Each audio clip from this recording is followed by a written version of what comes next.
When I was a child, both my parents went to work early, so they would drop me off at my grandmother's to eat breakfast and go to school from there. My grandmother died my junior year in high school, and I started coming straight home from school. During this time, my mother started complaining that when she got home from work, the receiver of the phone, an 80s-style corded push-button phone, next to her bed was left off the base. I wasn't using the phone, but she would insist I must have, because the phone was hung up properly when she left for work. One day I got home a little early. Now I need to pause and tell you about the layout of our apartment. From the front door, I looked directly into the living room, dining room, the door to the kitchen, and the short halfway that led to my parents' bedroom and my bedroom. There was no other door. The windows were old-fashioned narrow casement windows with screens, and we were on the third floor. Anyway, as soon as I walked in the door, I clearly heard 2 footsteps in my parents' bedroom. I dropped my school bag and foolishly ran to the bedroom. It wasn't far and took only a few seconds. I got to the bedroom and no one was there. However, I immediately noticed that the receiver of the phone on my mother's bedside table was on the floor. It was placed so that the cord to the base was stretched out as far as it could go. I later tried to replicate the placement by shaking the table, tipping the phone, etc.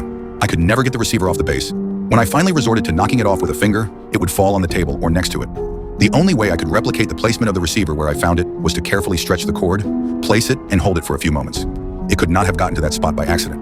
When I found the phone, I hung it up and it immediately rang. I answered it and it was my dad. He asked what was wrong. I asked him why he asked. He said he had called, apparently just before I got home, and someone, he thought it was me, answered the phone but never said anything.